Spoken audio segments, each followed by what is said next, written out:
Well, hello, everybody. Happy Friday. Good morning, good afternoon, good evening, wherever in the beautiful world you are. I hope you've had a wonderful week, and I hope your weekend awaits. And hello to everybody in the chats. Kyle, Charmaine, nice to see you guys. And yeah, wow, what a crazy time we're living in. I always say that right now.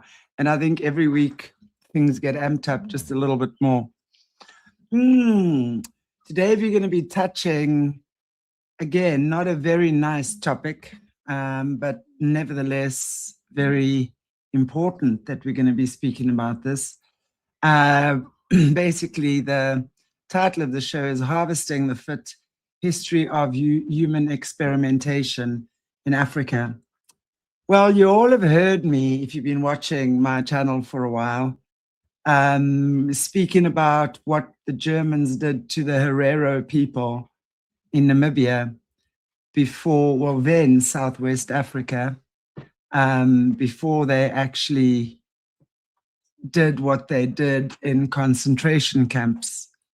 And from what the dots I'm connecting, we're seeing that again, they were using Africa as their testing ground to see how these experiments worked. They did it here first before they took it anywhere else. And that was in the early 1900s. And we're going to go into that. We're going to look at that. I've actually got the whole thing here, which I'm actually going to read to you guys verbatim as I've sort of put it together, because I don't actually want to miss out anything, because then I show how, because part of the Epstein files as well was how there was a whole lot of documentation pertaining to Nigerian women and the experiments done on the Nigerian woman, and I think Jamaican woman as well, but women in Africa from the Yoruba tribe especially. And they were doing all sorts of experiments on them, basically seeing and drawing the conclusion that they were very good for breeding, basically, the way the bones and the body were shaped. And then we look at why that would be. Why are they looking for these breeding machines? Because again, we have to remember that you go back to Nigeria and the Yoruba tribe, they are of the original indigenous tribe, so have of the oldest DNA on the planet, right? So we have to make that connection with the eugenics that Epstein and friends have been so disgustingly involved in. And then, of course, we're going to go from there and talk about the horse graveyard in Namibia as well. And it really is about understanding colonization, because colonization, I don't believe, was ever really about the land per se, of course, as well. But the main aim was for the bodies, the humans, the harvesting. And it's tragic, because it's insane how humanity has been manipulated into believing a certain narrative. And now when we start uncovering what's really been going on, we're seeing a very different picture. So, cool. Okay, well, I think if Morna can just start, we're just going to show you a clip of what they're saying about Nigerian women. And then I'm actually just going to go through, and I'm just going to go through the document. And as I said, I'm going to read it verbatim as I've put it together, because I don't feel there's anything I can actually accidentally miss out on.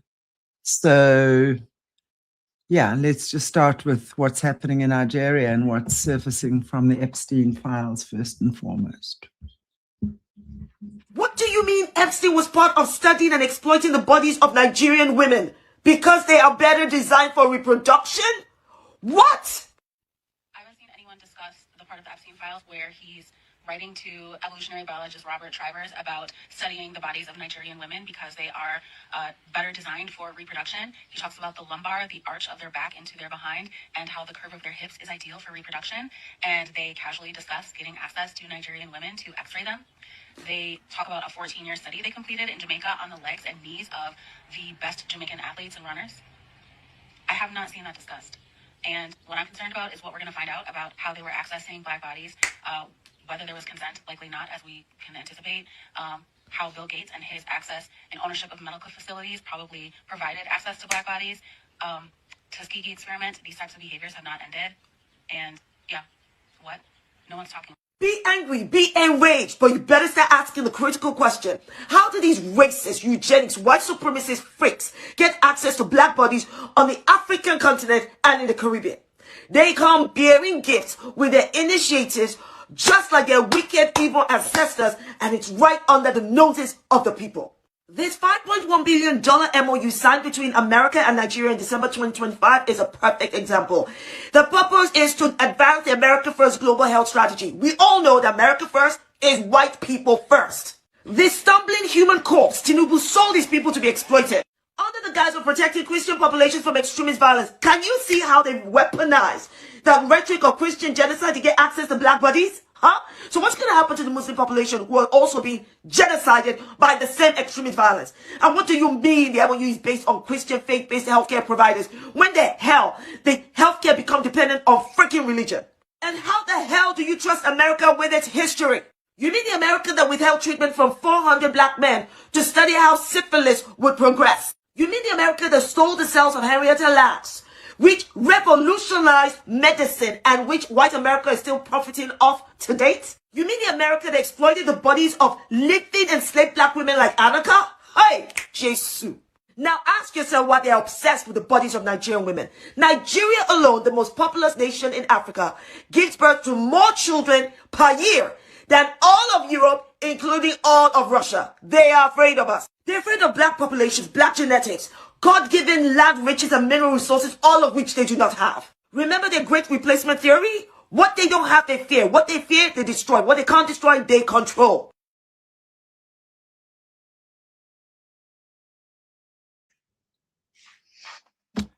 Well, whether you agree with her or not, it's true. And I think as we go further through this documentary today, you'll probably understand more and more why the African people feel so angry at the white people. And although I fully agree, you know, when it comes to this, that very few times does it actually have to do with skin color. You know, I always say we got to look at the color of the soul, yeah, right? This is where discernment comes in. But absolutely, when we're looking at Tartaria, we're listening to Guy Anderson, we understand exactly why there's so much fear of the Black races arising, because they do have that connection, right? So they would rather use them rather than uplift, right? Very, very, very interesting.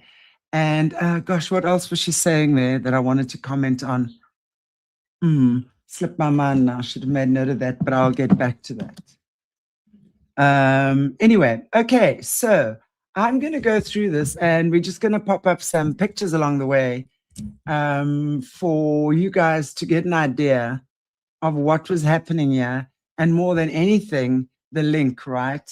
More than any, I'm finding links. Hey, I'm great at connecting the dots.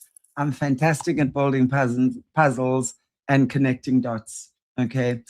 And this is something that I've been working with for a while. As you know, we see, and especially now, since the Epstein files have popped up, suddenly so much more is making sense to me in terms of the whole Africa connection and why Africa is so important to the globe, you know. South Africa is the gateway for the New World Order to Africa. Anyway, Hello, Holly. Hello, everybody. Lisa D. Nice to see you all. Okay, so let's go through this. Let's start. In 1904, the German Empire began the first genocide of the 20th century. The target, the Herero and Nama people of what is now Namibia. By 1908, over 80% of the Herero population was dead. Thousands more died in concentration camps on Shark Island off the coast of Lüderitz. Those camps were laboratories. German doctors performed experiments on Herero and Nama prisoners. They injected them with typhus, with arsenic. They measured their skulls. They shipped 310 skulls to Berlin. And they took their children. Eugene Fischer, the man whose work became the scientific foundation for Nazi eugenics, removed mixed-race children from their Herero and Nama mothers. He studied them as specimens. He determined which were worth keeping in the colonial system, excuse me, and which were not. And this is not a conspiracy theory, guys, by the way. This is documented history. So you are welcome to go and check this out because it's true. So now let's fast forward to 25 and 26, where we are now, to thousands of pages of unsealed documents from the Jeffrey Epstein case that have just been released and are being released. They contain emails, verified emails, documents about purchasing babies, about women and breeding, about reproductive experimentation. One email from 2009, a redacted email, asked Epstein, can bring a little baby back for you, or two, boys or girls, referring to a trip to Kenya. Another from 2013, you offered to buy my baby 6 months into our relationship. And according to reports, Epstein's interest in African women was not something random, but it was really targeted and specifically at Nigerian women, Yoruba women, specifically, from the Yoruba tribe, whose DNA has been identified as one of the oldest and most complete human template on the planet. Now think about that while I take a sip of my tea, as long as I don't spill it. So again, let's look at that for a minute. Their research has taken them back to the Yoruba tribe in Nigeria, who obviously is one of the oldest tribes with the oldest DNA. And they are now targeting them for breeding. Now, the question I ask is, who and what are they breeding from these amazingly fertile and inverted commas breedable women? And I say that with, Anyway, so let's ask the question here. Has the logic changed at all? Because no, in my opinion, not. I mean, the logic that certain bodies are like raw material, that certain bloodlines are more valuable than others, that is ridiculous to me. That the powerless have the right to experiment. The powerful have the right to experiment on the powerless and to take children that they deem inferior to do tests upon. Well, that logic was tested in Namibia, not Namibia now, way back Southwest Africa. And I want to also just point out at that stage, Southwest Africa and South Africa were not the same. Okay, Southwest Africa was colonized specifically by Germans, and we're going to get there later on. Okay, so if you look at it in this way, the logic was tested in Namibia or Southwest Africa. but it was industrialized in Auschwitz, or I'm sorry now to say that word, I've never been able to say it, I guess with good reason, or any of these concentration camps, right? And according to what we're seeing in the Epstein documents now, nothing has actually changed. So let's look at the story of the 1,000-year test, right? Let's look at the 1,000-year test. Freaks me out just to have to go there, I got to tell you. So let's go back to even before 1904, to 1883. A German merchant from Bremen named Adolf Luderitz landed in Angra Pecuna, a small bay on the coast of what is now Namibia. He negotiated a land deal with the local Nama chief, Joseph Fredericks, but the deal was fraudulent. Luderitz's agent used geographical miles instead of ordinary miles, obscuring the true amount of land to be taken. The chief believed he was leasing a small piece of land, when in fact he was signing away a vast territory. Now, I'm just going to pause here for a minute as we think about that, because when we're looking again at, if you guys, and for those of you who have not watched my interviews with John Perkins, please do, because he explains this very well. Is the author of Confessions of an Economic Hitman. And they explain how the CIA sent hitmen to third world countries, right? And they were there to take over the resources. But we can see now it's not just the resources. So again, we're seeing a continuation of this pattern. That pattern has never, ever changed. These guys came here, they colonized, they knew the chief was not speaking the same language, different language, contracts of languages that they didn't even know the language of, and signed, and now it's law. And now the Germans own most of Namibia. Boom, just like that.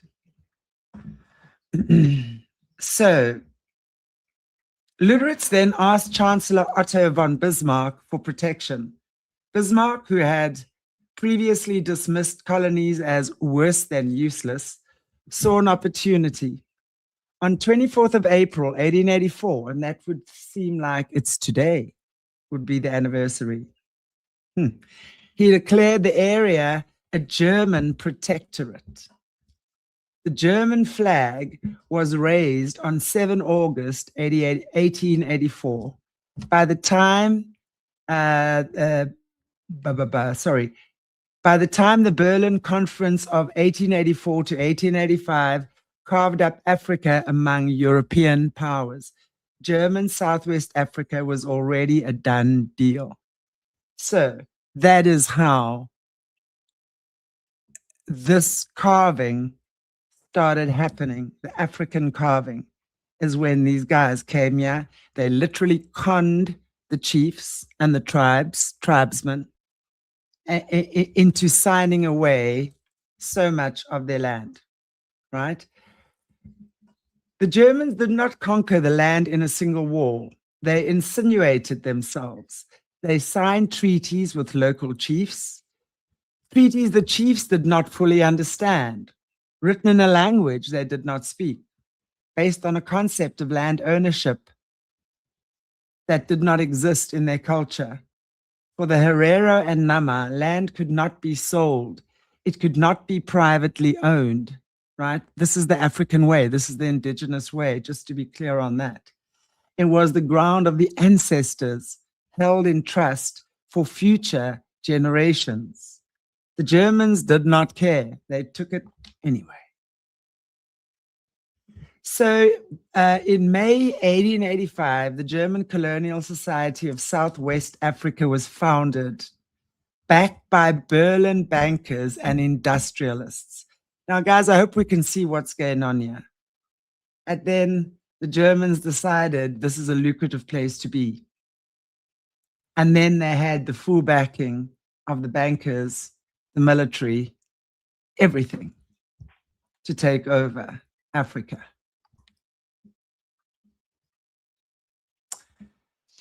It brought up Luderitz's failing enterprises, and with them, both the land as well as the mineral rights. Soon after that, Heinrich Ernst Goering, father of the later Nazi leader Hermann Goering, was appointed commissioner. So now we're seeing already as far back as the 1800s how this was already set into place. A legal system was created, one set of laws for Europeans and another set for the native people. I grew up in apartheid, and I tell you, those laws were vicious when it came to separating blacks and whites. You were not even allowed to stand in the same queue in a grocery store. You went into a grocery, or especially I remember liquor stores, whites only, ni blancos, non-whites, in the other way. And the whites was always a lot fancier than the non-whites. But I always used to stand in the non-whites queue. Of course I did, just because I wanted to. Anyway, so yeah, we're seeing already how apartheid has been implemented. So let's think about this. Who were really the architects of apartheid, if we're looking at this here? Was it the Hollanders? Was it the Brits, as I've always maintained? Or was it really the Germans, the Nazis, already at the turn of the centuries? So as the Herero and the Nama watched their land shrink, their cattle were confiscated, their water sources were guarded, German settlers arrived in increasing numbers, taking the best grazing land. Now remember, the German settlers that arrived here initially, you got to understand, from snowy Germany, we're looking now after the First World War, right? Because Germany was conquered. So from the snowy Germany, they come to very boiling hot Africa. They battled. The native people helped them settle in. When you're looking at the original documentation on this, the native people were not opposed to the settlers. They called them the settlers. And the settlers learned from them, because these were not industrial farmers, obviously. We're talking subsistence farming. So they would grow and then they would move, and they would grow and they would move. Their cattle would graze. They were already nomadic farming. They were already nomads. So they were moving because, again, think about how the First Nation people think about land. The land does not belong to me. I belong to the land. So there already is a LORE, law of the land, that has been obscured. So now we'll just claim it. You're not allowed here. You're not allowed to have water on your own land. You're not allowed to have your cattle. We'll just take, because now they've learned from the native people how to farm, how to adapt to the climate. And now they'll just usurp it all. So by 1903, tensions had reached a breaking point. So on 12th of January 1904, the Herero rose up.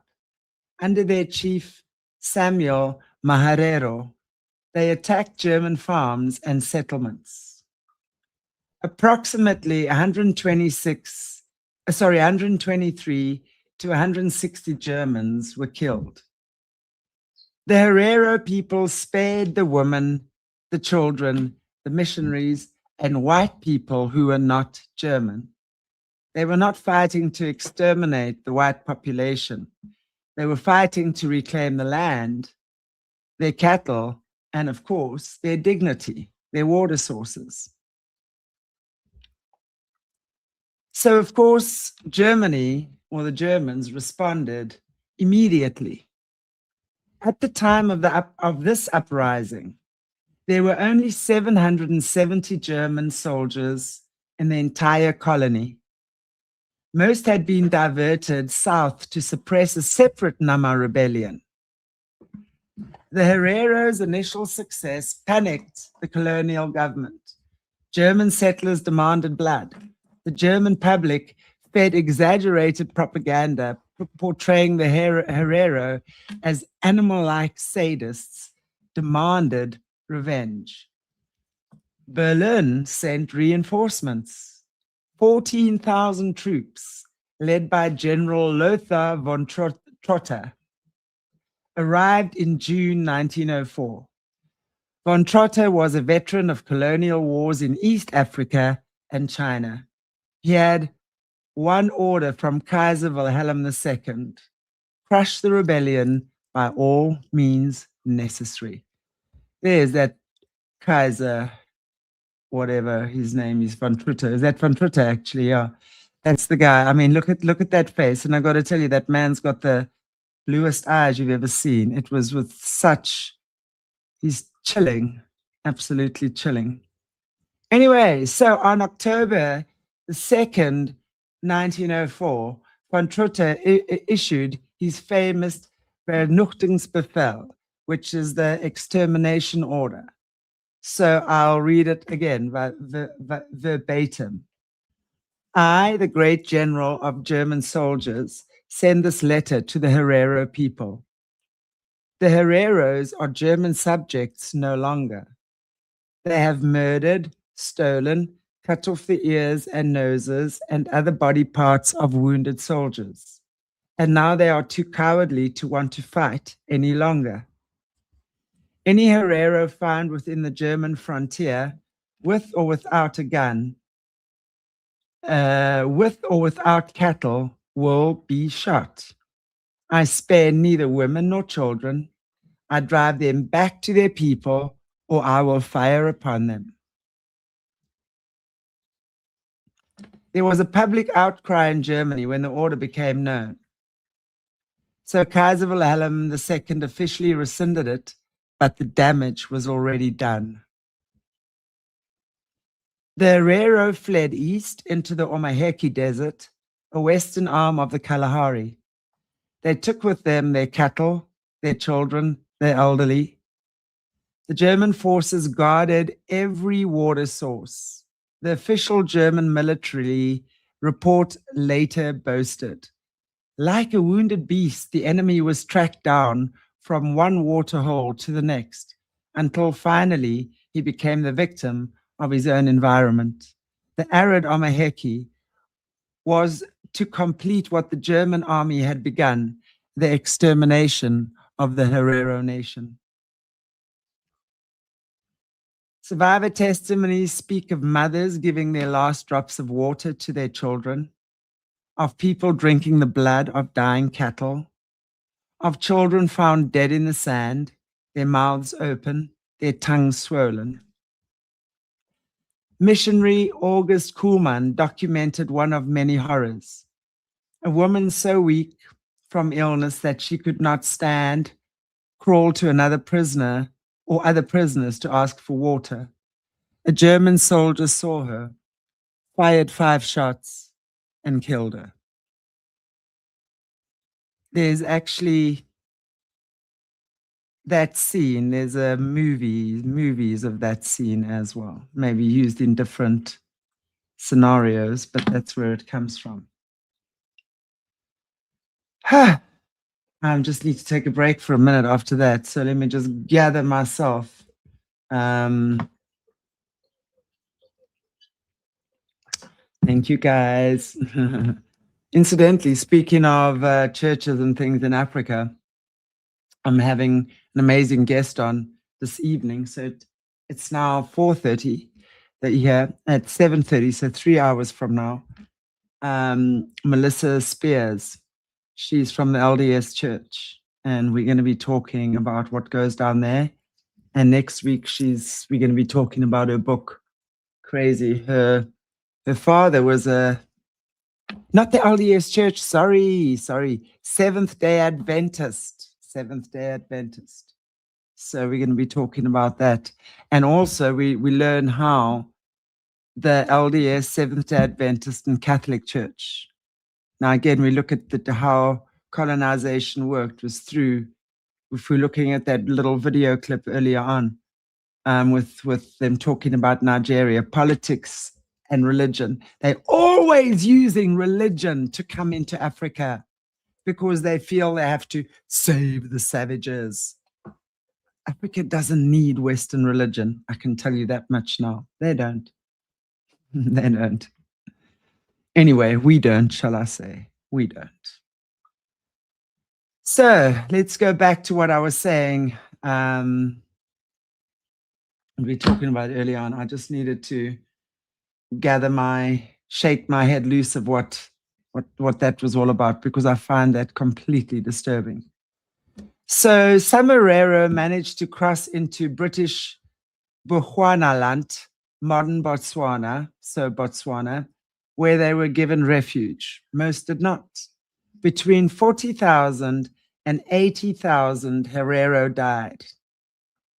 That is approximately 80% of their pre-war population.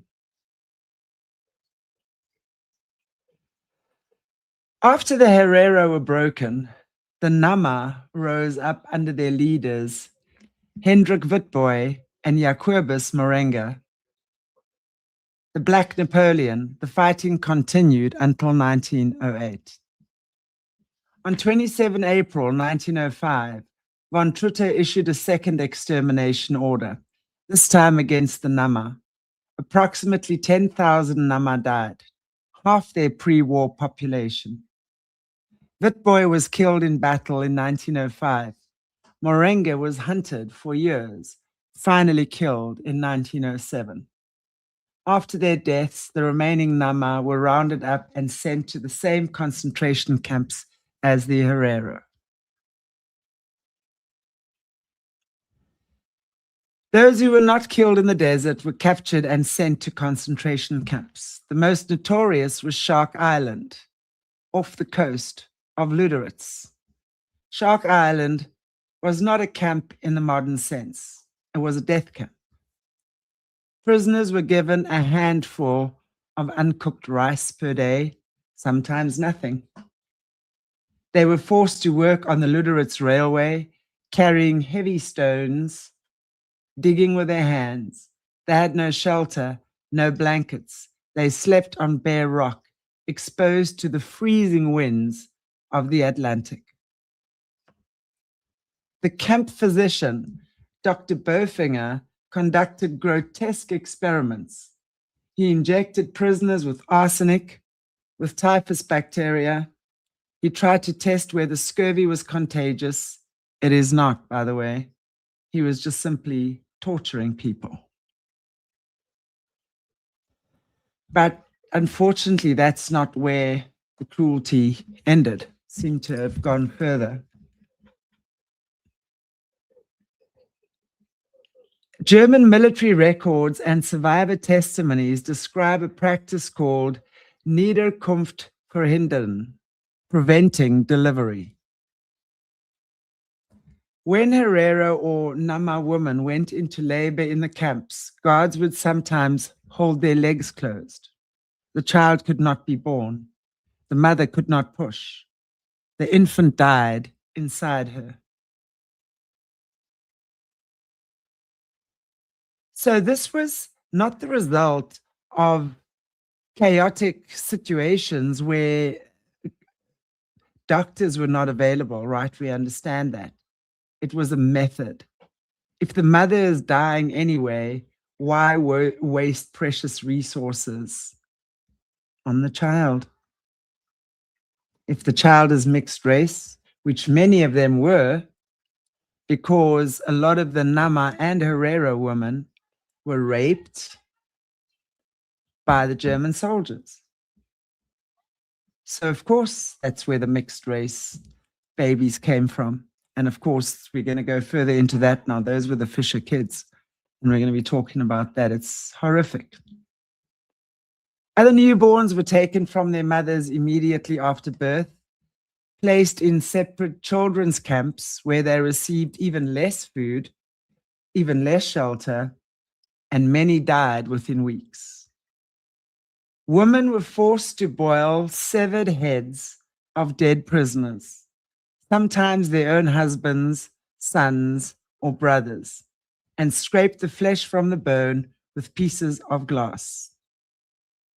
Their skulls were then shipped to Berlin for scientific research. Pornographic photographs were taken of African women in the camps. These were turned into postcards and sent to Germany, where they were sold as souvenirs.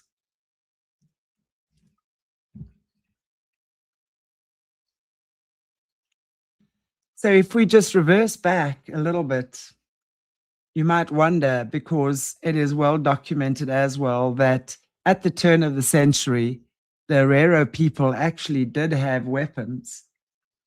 So we might wonder, where did they get their weapons from, right? The Herero obtained firearms through trade with European merchants, with the British at Walfish Bay, with the Cape Colony to the south. By the late 19th century, they had access to breech-loading rifles, primary German Model 71 rifles, which they could purchase from the colonial government for 100 marks, twice the price Europeans paid, but they were available. The Herero also had bows and arrows, spears, and traditional weapons.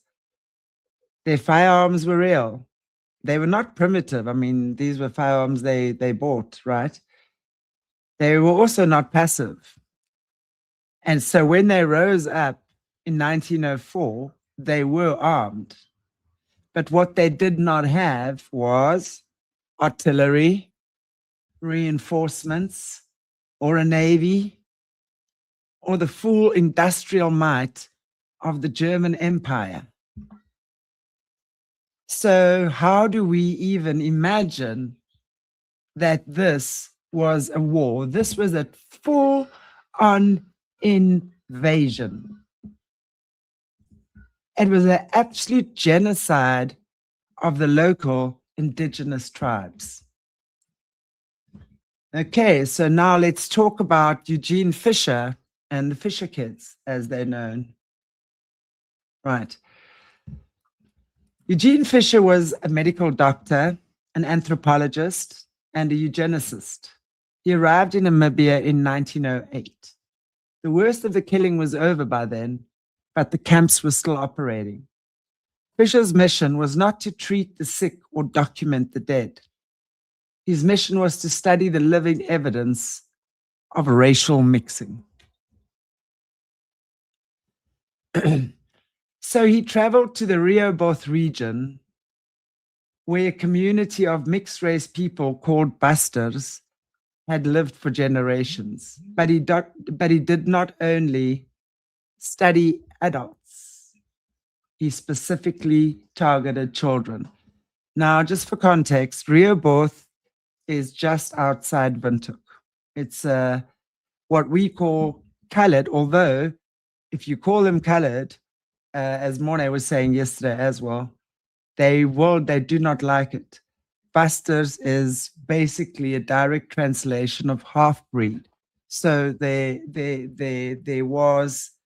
were already Busters, interbred, mixed-race people, right?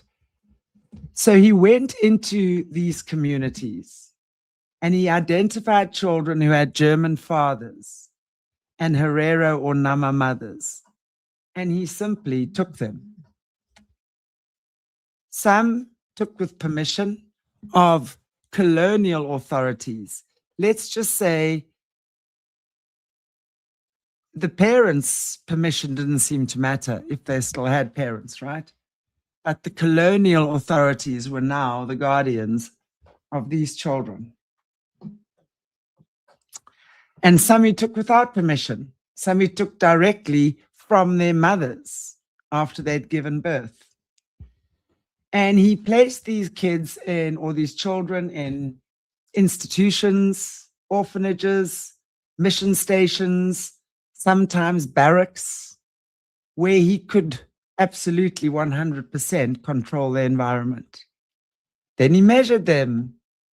He measured their skulls, their facial angles, the shape of their ears, the width of their noses. He photographed them, often naked, from the front, from the side, from above. He recorded their height, their weight, their dental structure. He tested their intelligence with German language exams that they could not possibly pass, by the way, because German was never their first language and they'd never actually learnt. They'd never been taught the language. He documented their behavior, their temperament, their moral character. And he concluded, very predictably, that they were inferior.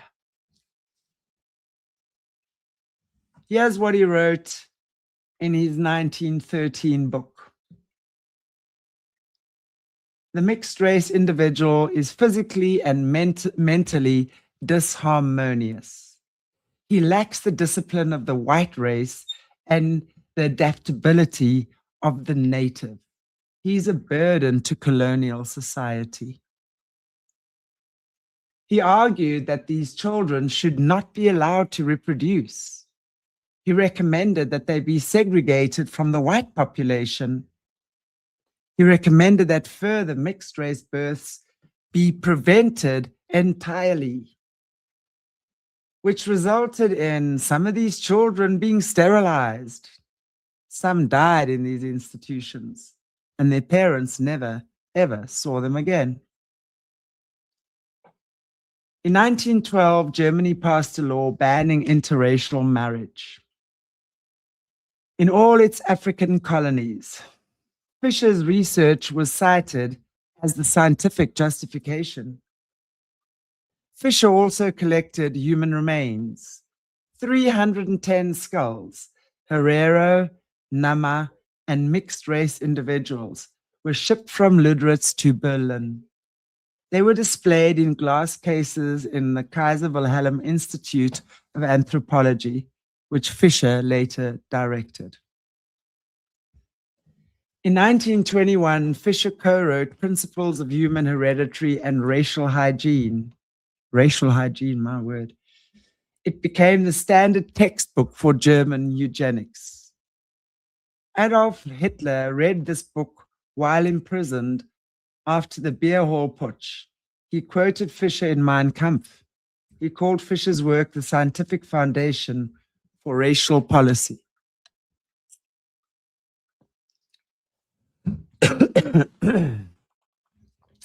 Sorry, guys, I just need a little drink there and a breath.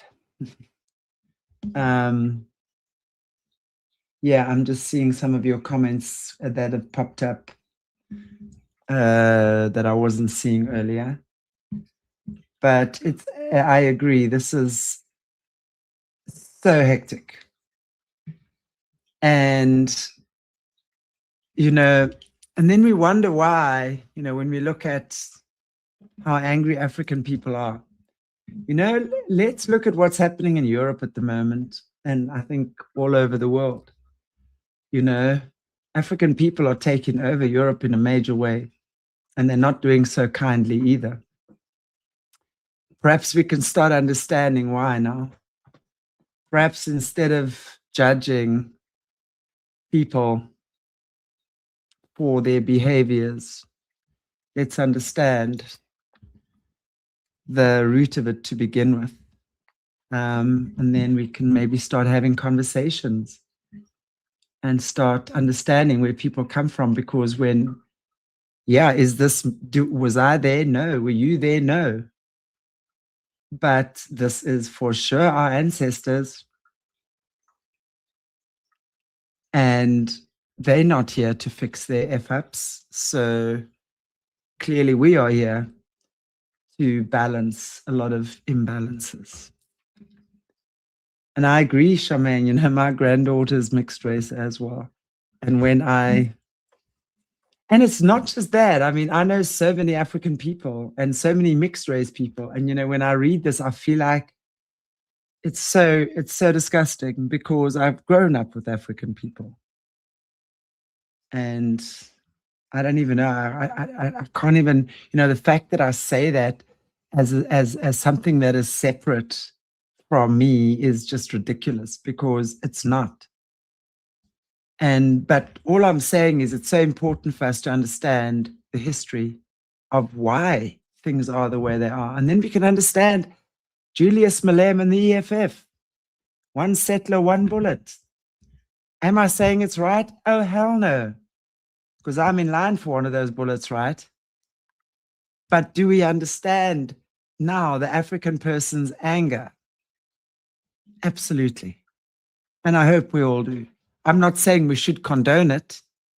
And I'm not saying it's right, because we do need to address the wounds of the past. But I am saying that forgiveness, you cannot reach that place of feeling forgiveness unless you've understood. So seek to understand. And once we seek to understand, everything else just seems to fall into place. Yeah. Okay, let's see. In 1927, Fischer became the director of the Kaiser Wilhelm Institute of Anthropology. His deputy was Ottmar von Verschuur. Von Verschuur's doctoral student was Joseph Mengele. Mengele, the angel of Auschwitz, learned his research methods from a man who learned his methods on Herero children in Namibia. Guys, let that freaking sink in.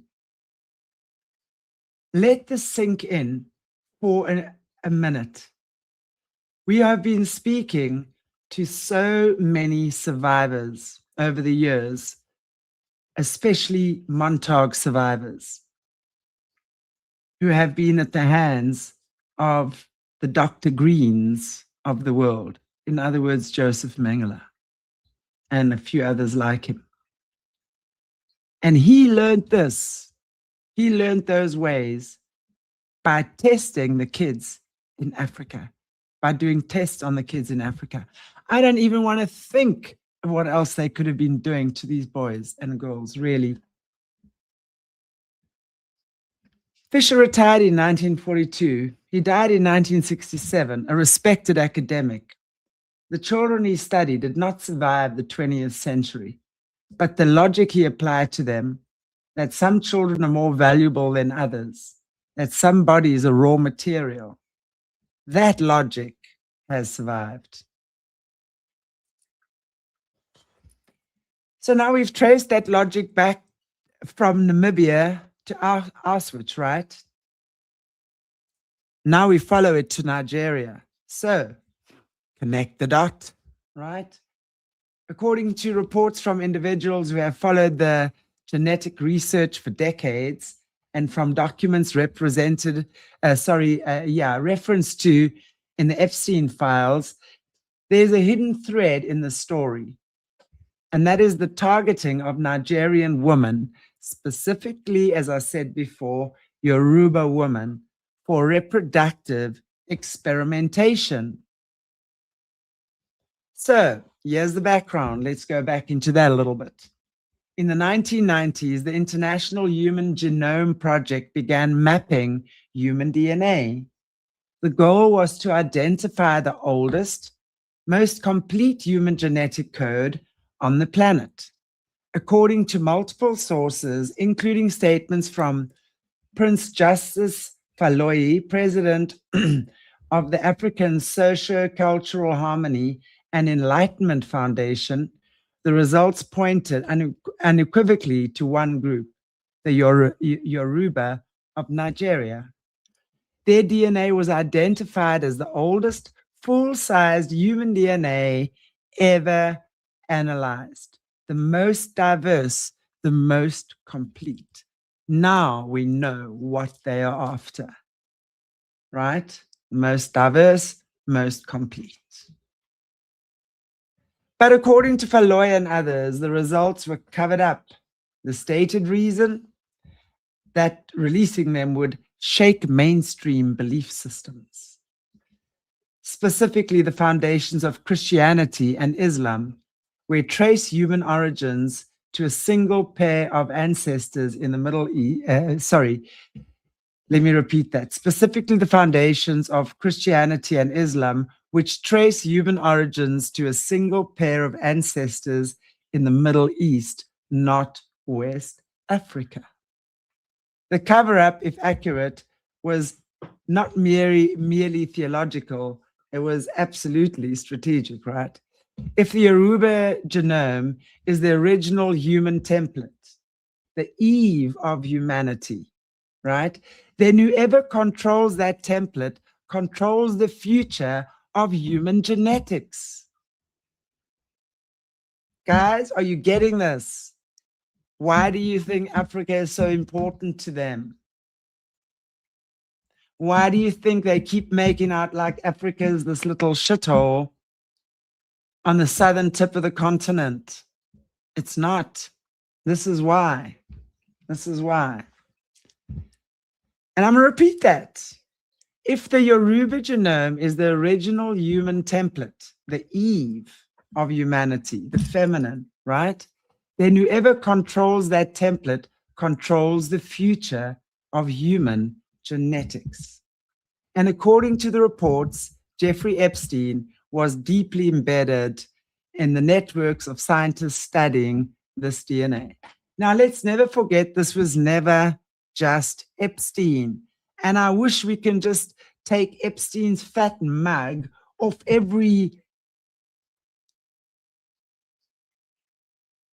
promotion out there and actually put the real people, the ones that he was talking to, the ones he was funding. These are the people that have got to step forward. Falloy has stated, now let me just say, Falloy has stated that Epstein took special interest in Nigerian women and that his well-publicized interest in biogenetic development, creating a white superhuman, directly involved the genetic exploitation of Yoruba DNA. Guys, what are we seeing here? This is absolutely horrific. Because now, let's think about yesterday. And if you have not watched the show with Dr. Jörg Prince on the Flexner Report, please do, because it speaks about how they do this. How they've literally taken nature in the hospitals and in the, not hospitals, but the medical universities and stuff, right? They've taken natural medicine out. They've made it airy-fairy and new agey, but they've cloned the molecules of the DNA of that plant. And that's how they create synthetic medicines. Now they're doing exactly the same thing here. They're creating, here it is, thank you, the Flexner Report. Guys, go watch that, and the Codex Alimentarius. These are the shows we must be watching now. This is the information we need, because this is truly how we literally get ourselves out of the matrix, is by knowing this information, right? So think about this. They're cloning the DNA of the Yoruba woman, and then they're splicing that, because that is the complete genome. That's the complete template of the human DNA. It's the perfect template. And now they're splicing that with all sorts of other crap. Ah, these guys are evil. Man. So the logic, as Falloy describes it, was as follows. If you want to upgrade the human genome, to cure diseases, to enhance intelligence, to create stronger, faster, more resilient humans, You start with the oldest, most complete template. You study it, you extract its advantages, and then you apply those findings to the population you want to improve. So they will destroy the African people, or try to. Look what they did with the AIDS, right? AIDS was injected into the African people. That was what was supposed to wipe out the African continent. So first we'll steal your freaking DNA, create the perfect template, and then we'll just destroy your people. But we've got your DNA. Ah, man, that's annoying, right? So in this framework, Yoruba women were not seen as people. They were seen as the original factory, the source code DNA. And according to Filloy, some were impregnated and their babies were taken away after birth for further genetic studies, or re-engineering, or worse, turned into super soldiers.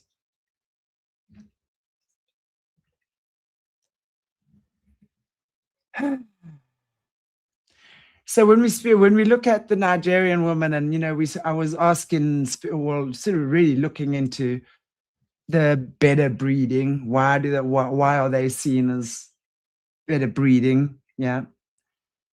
The claim in the reports is not merely about fertility in the ordinary sense. It is about genetic fertility, the ability to produce offspring that carry the oldest, most stable, most complete human DNA. If the goal is to engineer a superior human, a super soldier, a genetically enhanced population, then the most efficient way is to use the original template as the breeding stock. Guys,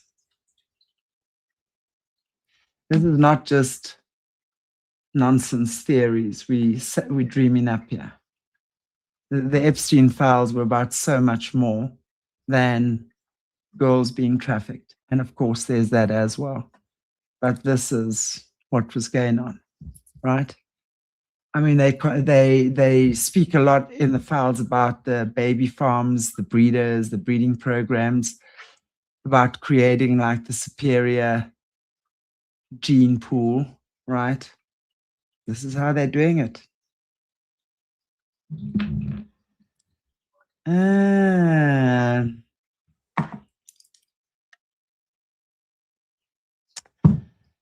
Okay.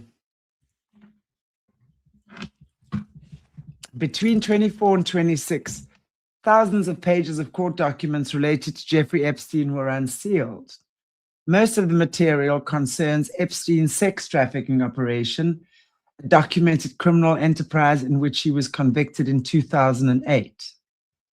But within those documents and in the reporting that followed, other claims emerged as well, as we're seeing now, a lot more claims.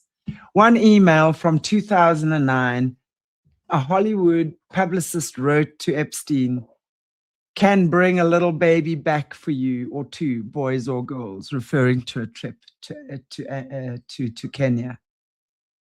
Hollywood publicist. Wonder who that was. Another email from 2013. As I said, I think I read this previously.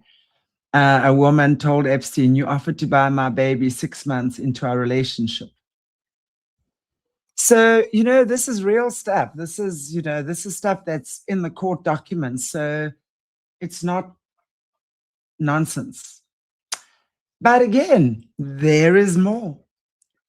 According to reports analyzing the unsealed documents, one exchange asked Epstein, "Are we going to forget Jeffrey Epstein had a massive ranch where girls were flown in? It was where he had a baby-making factory." Another stated, Epstein wasn't just trafficking children. He was building a baby farm at the Zorro Ranch to create a superior race through eugenics. Makes more and more sense now, right? Definitely makes more and more sense. So let's look at Zorro Ranch, which is Epstein's property outside Santa Fe, New Mexico. And of course, it's been under a lot of speculation for the longest time, right? Again, look at where it's situated. It's remote, like his island, right? Extensive outbuildings from what I've seen, huge residence, and I'm sure pretty luxurious on the inside, right? And easily accommodating medical facilities and stuff. And especially if we're looking at the underground tunnels and things, you know, and wherever they do these things underground. So according to witness testimony and depositions referenced in the files, Epstein spoke about funding research into human cloning and genetic selection. He wanted to use his ranch as what one witness called fertility clinic for superior genetics. Epstein also funded the program for evolutionary dynamics at Harvard University with a $6.5 million gift.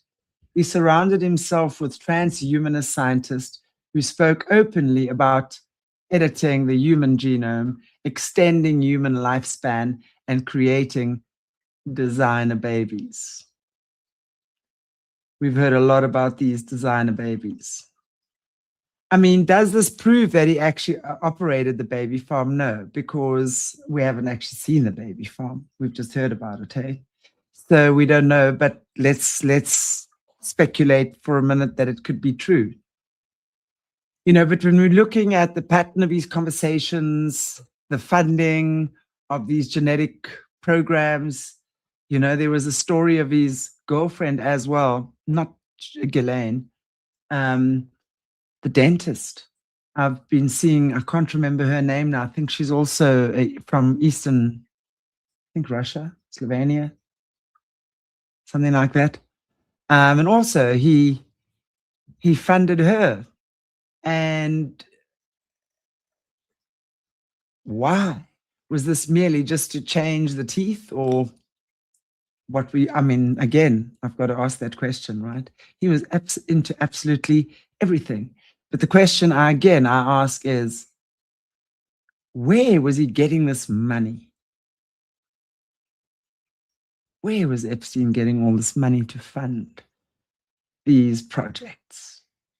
Anyway, so let's connect the threads or the dots now, shall we, with all of this. So Eugene Fischer removed mixed race children from the Herero and Nama mothers, measured them, categorized them, and determined which were worth keeping alive and which weren't. Joseph Mengele performed twin experiments in Auschwitz, searching for the secret of ideal human reproduction. We know that. And according to the Epstein documents, where Epstein funded genetic research at Harvard University and MIT, who surrounded himself with, again, transhuman scientists who spoke openly about cloning and designer babies. They were interested in the same thing, controlling who gets to reproduce and for what purpose. Completely corrupting the DNA. So the difference is that Fischer did it with calipers and concentration camps.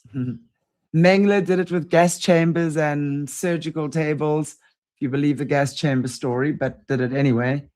Epstein, according to all the allegations, was trying to do it with private ranches, offshore accounts, and the complicity of course, the powerful people. So the Nigerian connection then adds another layer. If the reports are accurate, the exploitation of African bodies did not end with the genocide. It simply changed form. From the Herero and the Nama being starved and measured, to Yoruba women being studied and used for genetic material, the logic is the same if you think about it. The technology advanced, the cruelty became more sophisticated, but the underlying assumption that some bodies exist for research and others not, that's never died. And we see that again in this disgusting Luciferian system, right? When we talk about the expendable kids and the hierarchy kids.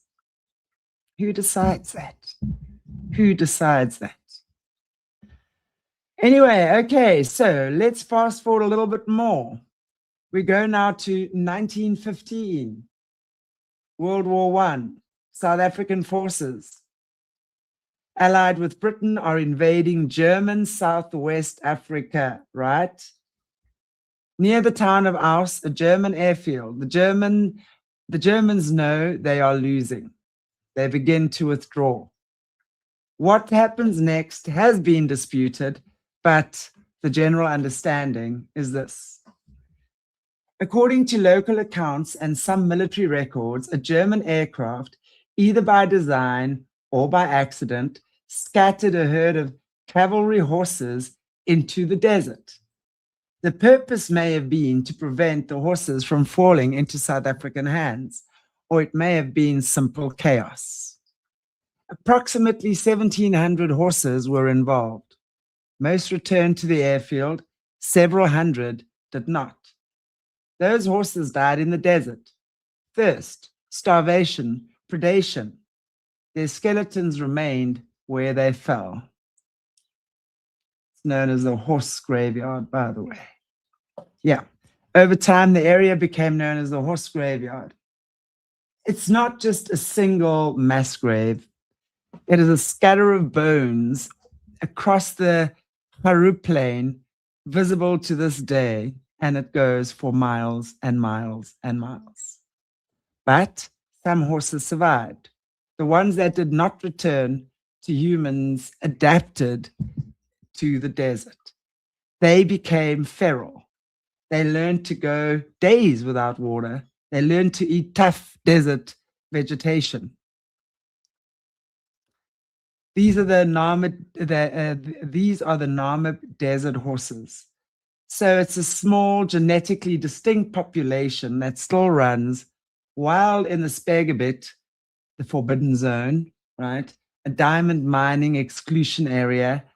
But today, fewer than 150 of them actually remain.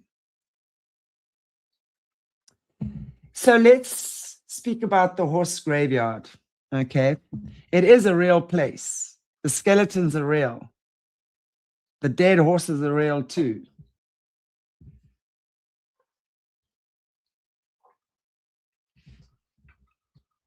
It is actually, you know, when you look at the, it is a, I'm trying to find the words here. I say it's a genocide site, you know?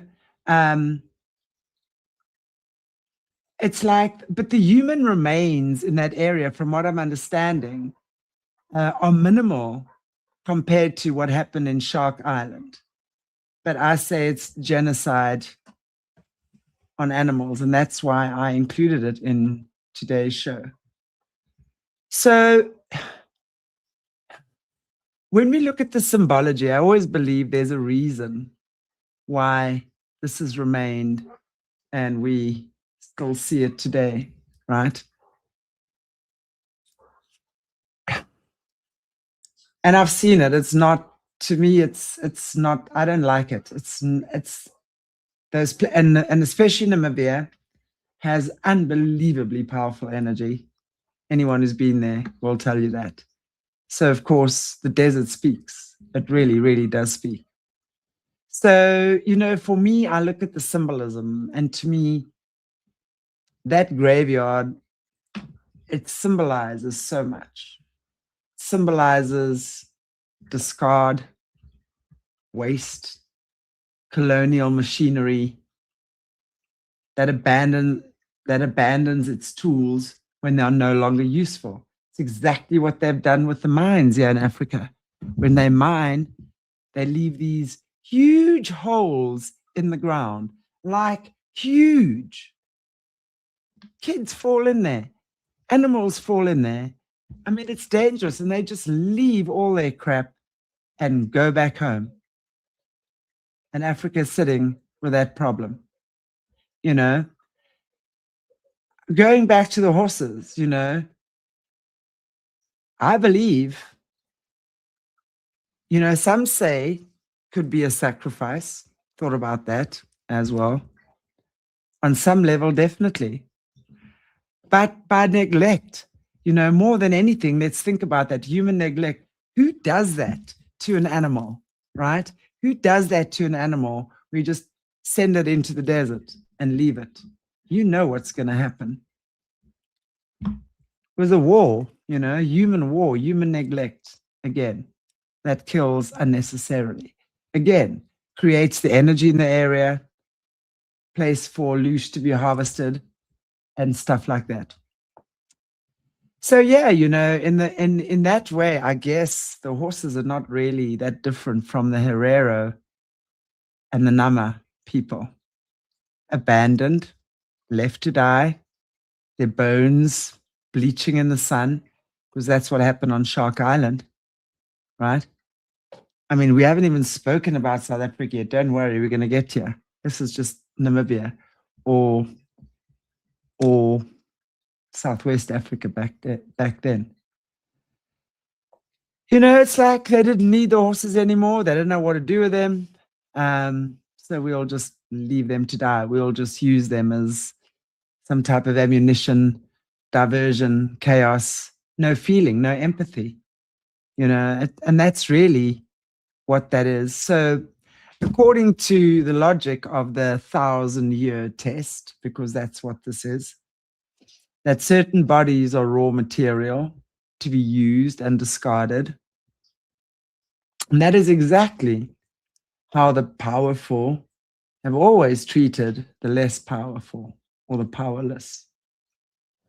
You know, the horses are a reminder,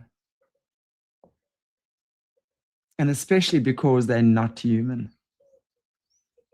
You know, we talk a lot about humans, and it also often gets me thinking, you know, when people talk about how many people were killed in a war or something, they just become a number. I mean, those were souls, those were human beings, those were mothers, those were fathers, those were brothers, those were sisters. You know, a lot of love was invested into these people. It's crazy, you know, and they just then become a number. So just going back there again, I want to just kind of start closing off by saying, yeah, the Herero and the Nama did not survive the first genocide of the 20th century. Their skulls ended up in cases in Berlin. Their children ended up in institutions, measured, catalogued, tested upon. You know, the horses of the Karoo Plain also didn't survive the war. Their bones remain in the desert for anyone who wants to see them. The woman and the children referenced in the Epstein documents. Again, we don't know who they are. We don't even know their names.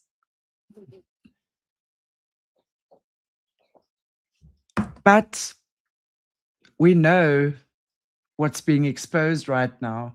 That's real. We've been waiting a long time for this. That's real. The funding for genetic research has been real. The pattern of the conversations, of the breeding, super gene pools, etc., that's real. So colonialism, in my opinion, has never been about the land, although I want to say definitely the spiritual gateways, absolutely, but I'm also planning a show on that. And to see how South Africa especially fits into all of that. So it was never about the land, really, but it was more about the bodies, right?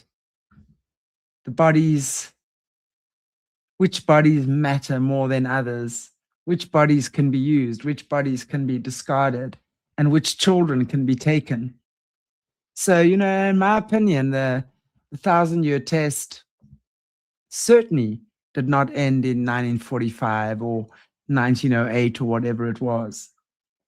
I mean, it's still running. We know that. We've spoken to so many survivors on this planet.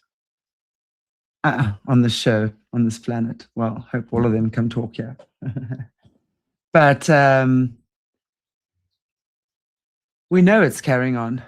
So, that's one of the reasons why I've done this show, is because there's such an uproar from Africa at the moment. And I believe that many of the people in the West cannot understand that. I'm doing these shows because I want you guys to understand why Africans are so mad and why they are the original people. And if we're looking at the also Guy Anderson stuff on Tartaria, the clone babies, right, the petri dish babies, etc. Yeah, the world was repopulated with Caucasian people. But some of them were petri dish babies or designer babies, as we call them. And others were taken away from their homelands in the orphan trains and after the wars had no memory of their roots or anything, and then were repopulated to all over the world, where they were then, their history was rewritten. They were then given the history, the narrative of what they should be believing about themselves. Small wonder the world is such a screwed up place, because we all know we want to go back to our roots. And some of us absolutely know this is not your roots. Anyway, wow. I want to just see if that's all I have today.